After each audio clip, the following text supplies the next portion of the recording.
Oops, wrong song.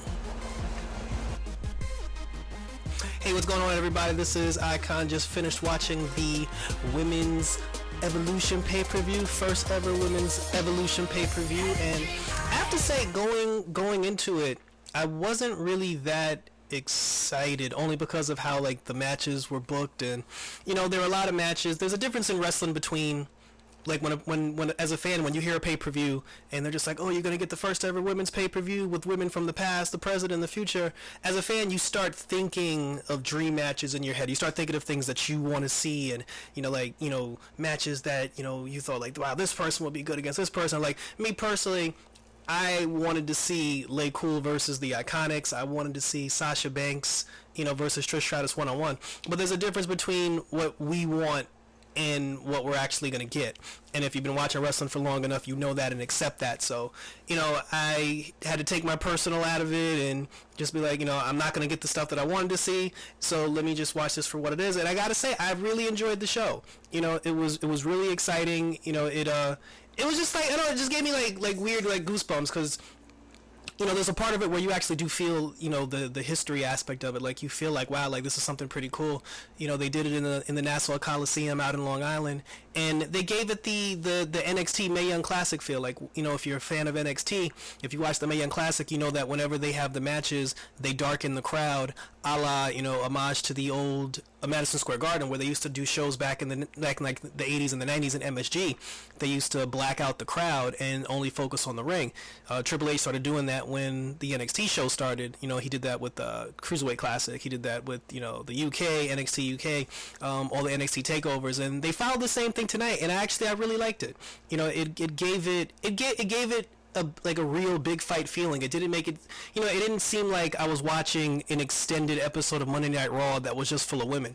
Like, it actually felt like, like I was getting a real special show. So I definitely enjoyed that aspect to it. There were a lot of celebrities in the crowd. There were women. I saw a few women from a few WNBA basketball players. I believe the last name. There are two twins, two African sisters on two different teams. One for LA, one for Connecticut. I think their last name is Abumake. I feel like I saw one of them in the crowd too. I saw a couple of actors. A lot of the men, a lot of the men talent was there. Finn Balor was out there with a sign that said he's in the hugger section when Bayley had her match. R-Truth was there to support Carmella. Jimmy Uso was there to support Naomi. The Miz was there during the Asuka fight. The Rock's mom was there, for Tamina and for Nia Jax. So there were definitely a lot of women, a lot of women wrestlers. A lot of the girls from NXT were there. So they loaded this thing up, and the celebrity presence, seeing women from different sports, it added to the special feel of it. It added to the feel of wow, this might be something pretty cool. So to get into it, right out the gate, they started, surprisingly, they started with the Trish Stratus Lita match. As we all know by now, Alexa Bliss, who was supposed to be in the tag match with Mickie James, she got hurt, suffered a slight concussion, and she wasn't cleared in time. So they put Alicia Fox in her place, because Alicia Fox, Mickie James, and Alexa Bliss, they've been friends for the past few weeks. So it made perfect sense, and I was actually happy to see it, because me personally, when they announced Alexa Bliss, when they announced Bliss versus Trish from the beginning, I wasn't on board with that from the beginning, because it just wasn't a match that interests me. Like I said, I wanted Trish versus Sasha, and then they ended up turning it into a tag match and then tried to say that was their plan all along.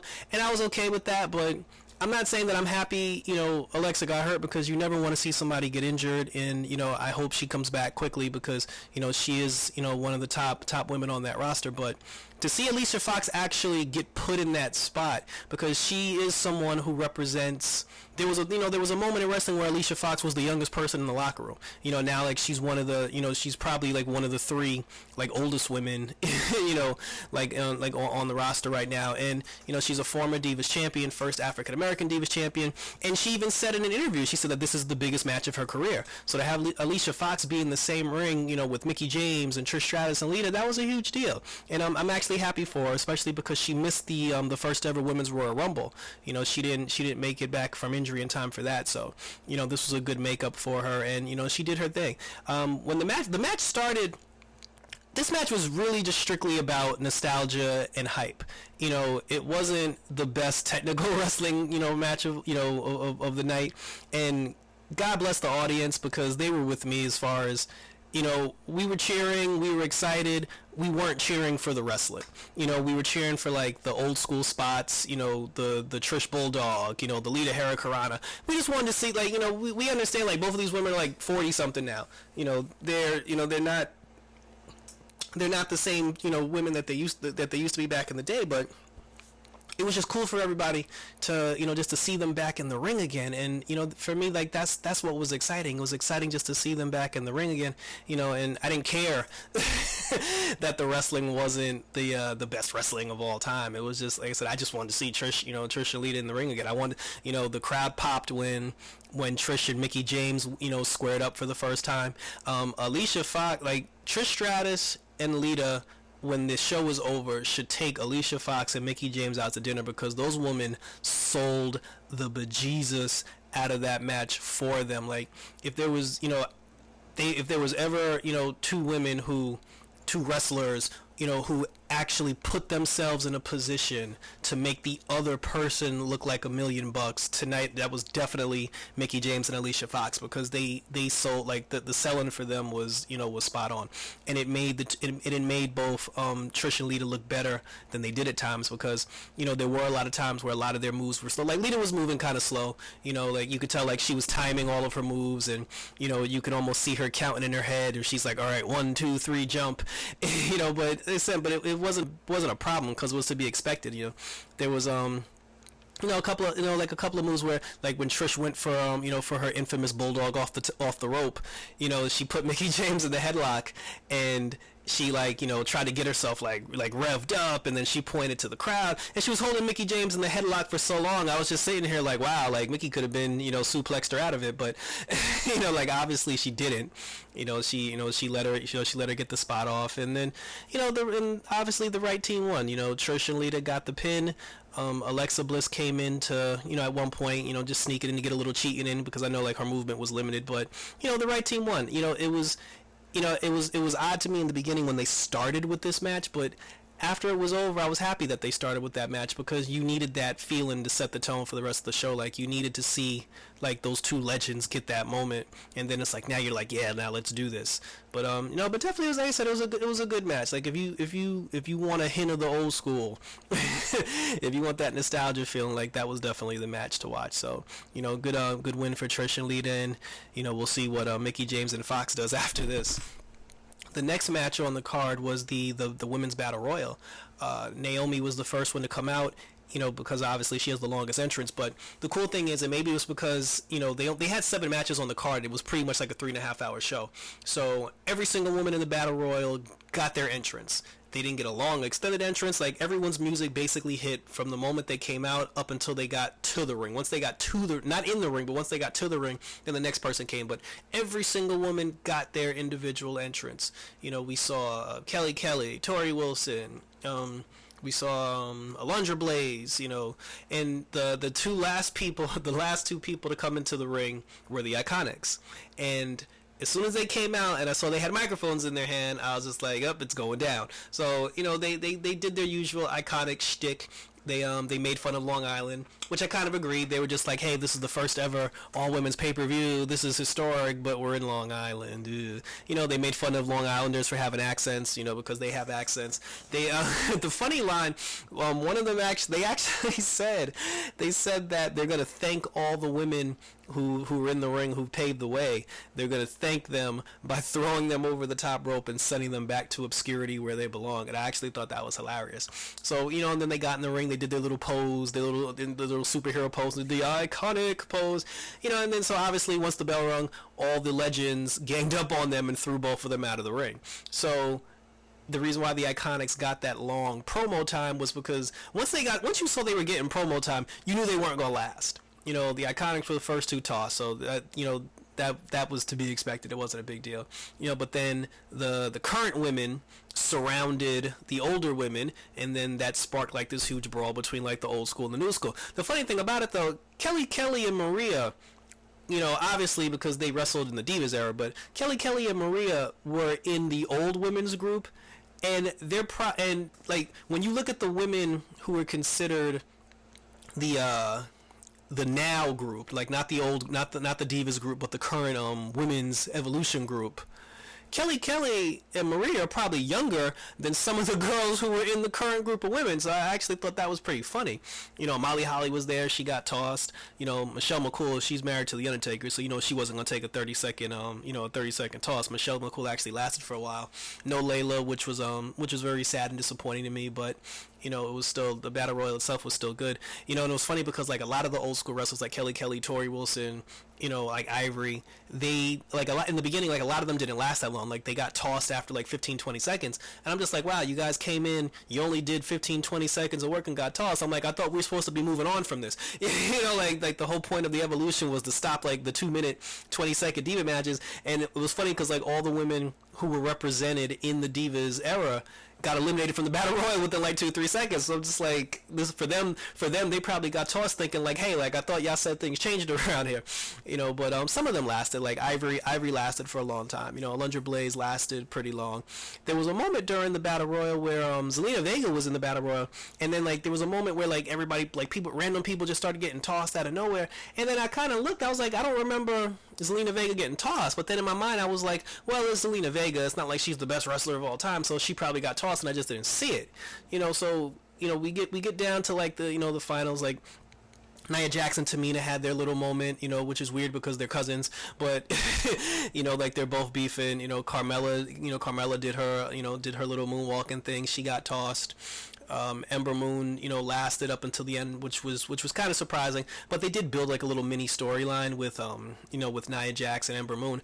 Asuka and Ember Moon were part of the Final Four. It was Tamina, Nia Jax, Ember Moon, and Asuka, and Ember Moon and Asuka actually squared off, which was, which made the crowd go crazy because everybody knows their NXT wars, and Ember Moon actually eliminated her. Like a lot of people thought Asuka was gonna win, but Ember Moon, like, she eliminated her. She kicked her out of the Battle Royal, and I was actually happy to see that because I used to root for Ember Moon hard in NXT, and it always pissed me off that Asuka won every single match, even the matches where Asuka flat out cheated, to get the victory over Ember Moon. So it was actually cool that they finally let Ember Moon get a win over her, like, get some comeuppance for all that NXT stuff. So Ember Moon eliminated Asuka, and then Tamina got eliminated. So Zelina Vega, who I thought was eliminated from the match, actually wasn't. She was the one hiding under the ring or on the floor, and she came back into the ring and tried to dump Nia Jax and Ember Moon out of the ring at the same time, which failed. And then she, she started screaming. She ran from Nia Jax. Nia Jax actually picked her up and gorilla press slammed her. She basically gorilla pressed her. Nia Jax threw her out of the ring so high, she threw her into Tamina while Tamina was standing on the floor. Like, she basically, like, you ever see a person beat a person with another person? Like, that's basically how it looked. It came down to Ember Moon and Nia Jax, and, unfortunately, Ember Moon, she put up a damn good fight. The crowd was even behind her. They were chanting, Ember Moon, let's go Ember. But, Ember got tossed. She, she didn't win the Battle Royal. Nia Jax was the winner, and now Nia Jax gets a title shot, for... Now, see, everybody's assuming that she's getting a title shot against Ronda Rousey, but they never actually said the person who wins the Battle Royal. They never actually said they had to take a title shot for the brand that they're on. So it'll be interesting to see if Nia, like, plays this out, making everybody think she's gonna cash in her title shot on on the Raw champion, and who knows, she might end up going to SmackDown and take on the SmackDown champion. But no, but it was a good Battle Royal, especially like towards the end. It picked up. I said it was nice to see all the old girls again, and Carmella even did her little dance break. Ivory did the dance break with her, and then they put the camera on Truth, and I thought he was gonna jump in the ring, but but Nia Jax was the winner of the Battle Royal, and it was definitely it wasn't one of those BS like pre-show Battle Royals. It was actually a very competitive, good Battle Royal. After that, they did the Mae Young Classic. They did the finals of the Mae Young Classic. They had it was Io Shirai versus Toni Storm, and for me, I watched the match. I thought the match was good, but I wasn't really too high going into it because I hated in the Mae Young Classic that Mako Satomura like did the JOB to Toni Storm, because Mako beat the living crap out of Toni Storm, and Toni Storm basically did like two double arm suplex power bombs, and she put Mako away, and it's like Mako like kicked her head in the whole fight. Like it's crazy, because like you get it as a fan, you get into it, you get excited, you see things, you're like, wow, this woman's like really doing great, and like she's putting her all out there, and she's giving everything she got, and then the other person wins off some BS, and then you're like, oh, that's right, it is scripted. Like when you see the beating that Mako Satomura put on Toni Storm in the finals of the Mae Young Classic, and then see that Toni Storm actually still ends up winning the match, it takes you right out of the moment. Rhea Ripley, lost to Io Shirai, and to be honest, during the entire tournament, Io Shirai, she didn't impress me that much. Like, it was almost like you could tell she was like saving her best stuff for the finals, because she already knew she was going to the finals. And then Rhea Ripley, who was the finalist who went against Shirai, she ends up becoming the UK champion. So it's like, well, I feel bad for her. It was just like, it's one of those things where it's like, you can obviously see Triple H has his favorites, and if you have like your specific favorites, it's like, why do a 32 women tournament? Like, just put these 3 women on the show and just push them, because you're going to do it anyway. Like, it makes everyone else look bad, because there's a lot of women out there that could actually benefit from winning the Mae Young Classic, versus versus like a Toni Storm, who was in it last year, and like Toni Storm's already popular. You already signed her to the NXT UK brand. She doesn't need she didn't need a second run in the Mae Young Classic. It's like, that was just like taking, in my opinion, I felt it was taking something away from from someone else. But the match was still good. Both women put on a good show, and then Toni Storm got the win in the end. Io Shirai did this one move where she like Toni Storm was on the floor, and then Io, like, she ran up the turnbuckle, like hopped up on the top turnbuckle, turned around, and then did a back moonsault. I thought this girl almost killed herself, but like when it was over, like after Toni Storm got the win, they gave her the flowers, they gave her the trophy, so the Mae Young Classic is over, and it looks like, since Rhea Ripley is now the UK champion, once they actually let us know that, because they never actually televised the UK women's tournament, once they let us know that Rhea Ripley is actually the champion, they're going to do the whole thing where it's like, oh, the heel champion versus the winner of the Mae Young Classic. So if you're following the NXT UK program, get yourself ready for that one. Io Shirai, she'll probably end up going to Florida, and then she'll start at NXT soon with her bestie, Kairi Sane. Throughout this whole entire pay-per-view, the one thing I did not need on the first ever all-women's pay-per-view was to hear Michael Cole's voice, but there was no Corey Graves either, so it's, addition by subtraction. The next match after that, what came after that? It was the six-woman tag match. Sasha Banks, Bayley, and Natalya versus the Riot Squad. Good match, very brutal. You can tell this match actually did go on for some time, and you can tell like they were given more time, because they had to fill up the slot, because again, like, there was only 7 matches and it was a 3.5 hour show, so like there were a lot of hot tags, like a lot of women getting beat for a long time. There was literally a point during the match where there were 2 women in the ring. Both of them were crawling over to their corner to make the tag, and there was literally no one in either corner, because all the women were just worn out after like being in the match for so long and taking all that abuse. But I like seeing that, because we don't get to see that often, and I like when they just like take the shackles off and just let them go and just like beat the living crap out of each other. It was odd to me that none of those 6 women were involved in the Battle Royal, because I can see like them saying, hey, the winner of the Battle Royal gets a title shot, and you 6 are gonna end up being in a six woman tag match. And I know they're thinking like, well, shoot, I want a title shot, like like they presented the tag match like that was better than having a chance to fight for a title shot. In the world of wrestling, it was better, because obviously to have a tag team profile match is better than being in a battle royal with a bunch of other women. But we're not supposed to think about that. We're supposed to think like this is real. And if this is real, the reality is I'd rather be in the battle royal instead of in a tag match. But good tag match. Bayley Sasha got the W. Bayley Sasha Natty, got the W over the Riot Squad. And Sasha and Bayley are still friends. There was even a moment where Sasha had went for the pin, and Liv Morgan Bayley went for the pin, and Liv Morgan pushed Sasha on top of Bayley, and then the crowd was like, oh, we're gonna do the whole thing, where the two of them are gonna go at, and it's just like they're not Ambrose and Rollins, so they got over it, they got the W. Bayley did the Macho Man elbow, Natty did the sharpshooter, Sasha did the Eddie Guerrero frog splash, they got the win, and I swear I do not want to see those 6 women in the ring at all anymore. Like I do not want the Riot Squad. I don't even want to see them in one-on-ones together. Like it was good. It was great. It came to an end, and I do not want to see these women mixing up anymore. Like there's like 10, 15 women on the Raw brand. Have them fight other women. After that, we got the NXT championship match with Kairi Sane coming out to her original theme music, the original pirate music, not the yo ho. And we got Shayna Baszler. Now, just to skip to the end here, because Shayna Baszler did the usual, she tried to break her, she stepped on her elbow and broke her arm, and Kyrie did the chop. She did she did all like her little pirate stuff. Now towards the end of the match, this is where it gets interesting.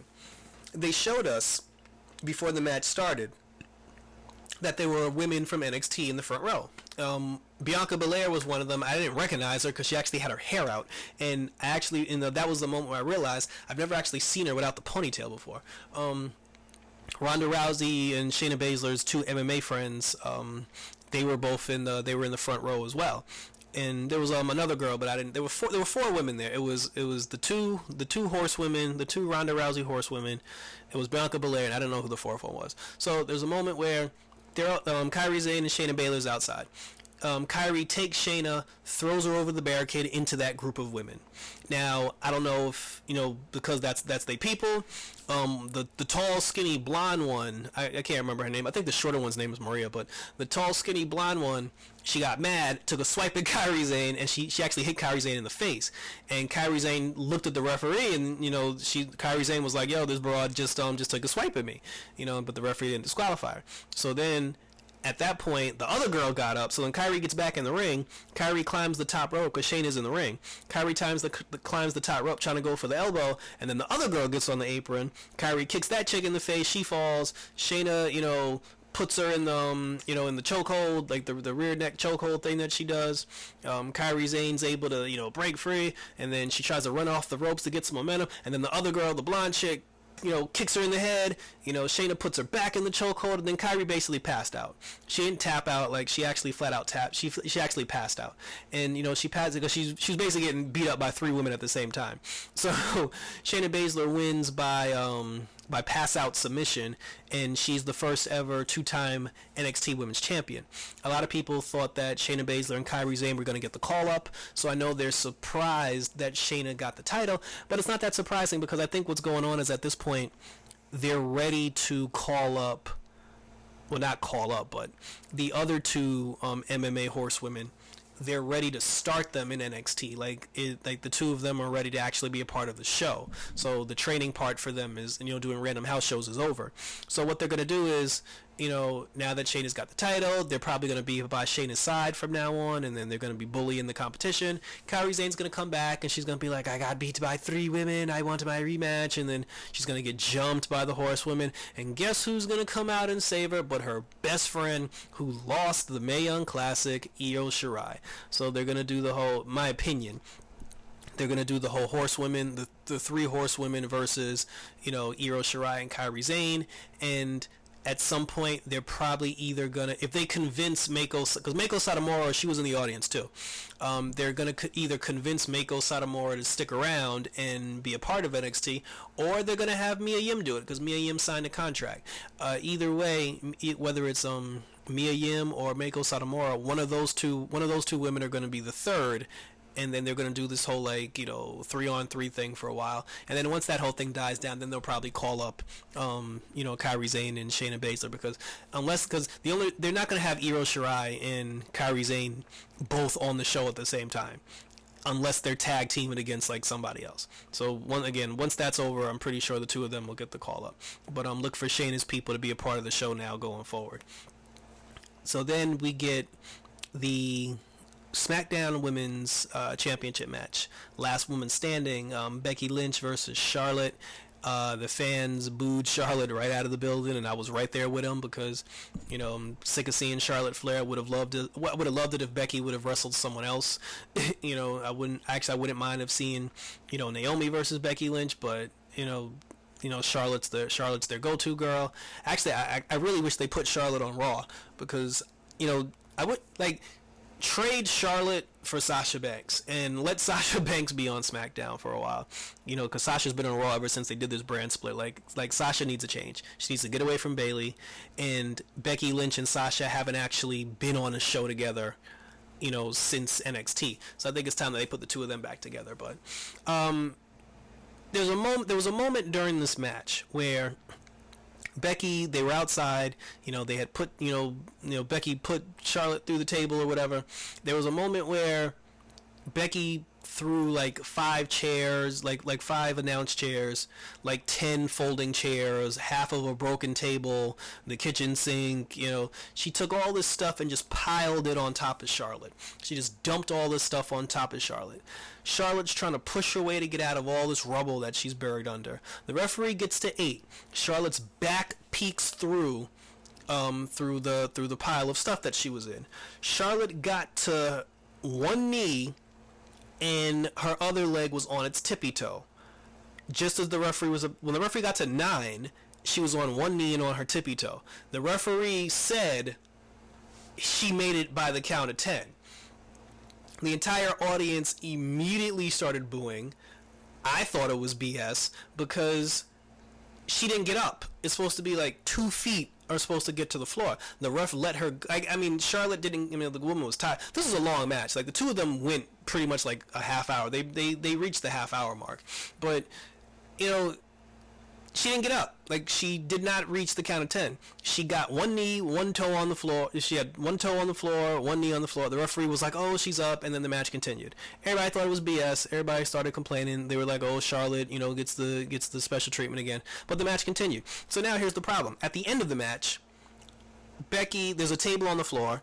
Charlotte puts Becky on top of the table to try to go for the moonsault. Becky gets up. She grabs Charlotte before Charlotte gets to the top rope, and then she powerbombs Charlotte through the table. Now, when she powerbombed her through the table, I was like, well, this is it. The match is obviously over. Charlotte starts to come around 7. She gets to 8, and once again, Charlotte's on one knee, and she's on her tippy toes. So I'm just like, this broad got up again. I'm like, what else does Becky have to do to put her away? And then Charlotte fell back to the floor. The referee counted to 10 and the match was over. So part of me was just like, okay, I'm happy Becky won, but my whole thing to the referee, I'm like, bro, the last time Charlotte was on one knee and on her toes, you let it go. Now that she's on her toes and one knee, you're still counting. And I'm just like, either be consistent or, or I don't know, where's the consistency? I didn't understand that. It's like, yeah, let one thing slide, but then it's like it doesn't count in the, in a different in the exact same situation. The difference was you were on another side of the ring. But whatever, I'm gonna let that go because Becky got the win. And for the love of God, can we now have Becky fight somebody else? Just like with the Riot Squad with Bayley and Sasha, I do not want to see Charlotte and Becky in a ring together. I don't even want to see them in the Royal Rumble together for at least a year and a half. Get Charlotte off of SmackDown, trade her for Sasha Banks, because the two of them, it's over. Becky's next opponent for the title should either be Asuka or Naomi. I'm done with Charlotte. But good match, and also I believe it was the longest match on the card, and the SmackDown to me is the better show anyway, so I'm not surprised that SmackDown put on the better match. And finally, the last match, the match of the night that nobody is excited about, Nikki Bella versus Ronda Rousey. So obviously Brie was there. I don't know why Brie wasn't in the Battle Royal. It just seems like it's just weird that when you're a competitor and you're talking about how you sparked a revolution and you sparked an evolution and you're one of the pioneers and the trailblazers, you're perfectly fine just standing on the apron watching your sister, achieve all the accolades. And the only thing that you get out of the deal is basically just being her sidekick. I mean, Brie is a former women's champion, but Nikki's a two-time champion. Her first run was short. Her second run, her first run was short because she won the belt and then she lost it to Layla right after WrestleMania. But then her second run, she was the longest Divas champion of all time. Brie's never even sniffed championship gold since she had her first run, and I don't even remember the situation who Brie even beat to get her first championship run. That shit was so long ago. So the fact that she's just okay not being involved in the battle royal and just standing on the apron is beyond me. But I don't write the show, so if she's fine with Nikki getting all the accolades and all the credit, then who am I to argue? So the match starts basically Ronda making fun of her because we all know Ronda can beat her. Like, Ronda's better than her, Ronda's tougher than her, and she showed that, and she should have. Ronda was like mushing her. She was grabbing her by the cheeks and doing like the little kissy face thing. She was flipping her around, basically letting her know, like, look, bitch, like, I can put you in the armbar whenever I feel like it. And there's nothing you could do about it. And she should have. That's how the match should have went. And, the reason why Brie was there was to do the twin magic cheating, so this way it could be a little bit more legit, a little bit more believable. Because if you just had the two of them go straight up one-on-one, Ronda would have killed her in like under 2 minutes, and it would have been a Divas match. So we were trying to prevent that, obviously. So, Brie came in, punched her in the face a couple of times. They hit her in the pole, a lot of cheating back and forth. But, there's really not too much to say here. I mean, Ronda had a cool spot where she put both of the bellows on her shoulder and, and just did like a half circle Samoan drop. But in the end, Ronda got the win. We all knew she'd get the win. She won by tap out. It's not a surprise. And when her music hit, when the match was over, Ronda walked up to the stage, and every single woman who was in the building met her at the stage, including Stephanie McMahon. Now, it was nice to see that. It was cool to see that because it was the first ever women's pay-per-view, so they should do that. The problem is, once again, we're supposed to be selling realism, and y'all keep pulling back the curtain. Thankfully, the Bellas didn't walk up to the stage and start hugging every single woman on the thing, but Ronda got embraced by Trish and Lita, and Stephanie was like off to the side. Stephanie fought Ronda at WrestleMania, got her arm broken by Ronda like 2 or 3 times, got her ass beat by Ronda. Stephanie should not be standing on the stage clapping for Ronda Rousey, but she can't help herself, Stephanie, she claims that she sparked the women's evolution, and she's always going to put herself in the forefront. And the thing is, again, I don't have a problem with Stephanie being there, but once the show goes off air, then Stephanie should have came out. Like, the whole thing with all of them being on the stage together, you save that for like the behind the scenes, WWE.com exclusives. You show me the exclusive footage of Stephanie hugging Ronda and hugging all the women. Like, I don't need to see that shit while the pay-per-view's still going on, because it takes me out of the moment, because I'm sitting here trying to clap for Ronda Rousey, and then I'm like, hey, there's Stephanie. Ronda should punch Stephanie in the face. Oh wait, she's not punching her in the face. They're actually hugging. What is this? Like, you had women that just fought each other, that just had wars with each other, standing next to each other in regular. That was, thankfully they were in regular clothes, so some of them you won't even recognize, but. It was what it was. Like I said, just thankfully the Bellas didn't walk up to the stage and start hugging people either. So they kept something. They kept us in the dark or something. But but it was a good moment. Like the crowd was good all night. It's New York City, so like I'm from Queens. Like, I live in Queens, born and raised. Like, New York will always, like, New York, Chicago, like, those are the cities where it's like, for us, like, we just enjoy wrestling. Like, for us, wrestling is wrestling. Like, the only 2 things that the fans did to annoy me was doing that whole repeating the one fall thing, and then actually that was it. I didn't really care about anything. Like, they were good for everything else. Vince was probably upset that they booed Charlotte and cheered Becky, but he needs to get over that one. But but overall the show was good. Like, honestly, just based on the fact that I was excited about it. Then when I saw the type of matches they were putting together, I got down on it. But now that I've actually watched it, I saw the whole thing from start to finish, I thought it was good. I would give it, me personally, and again, this is just based on like my excitement, my overall excitement for the show. Whether it's the jokes, the segments, the wrestling, the nostalgia, blah, blah, blah. I give the show like an 8 out of 10. I definitely give the show 8 out of 10. I would have given it a higher...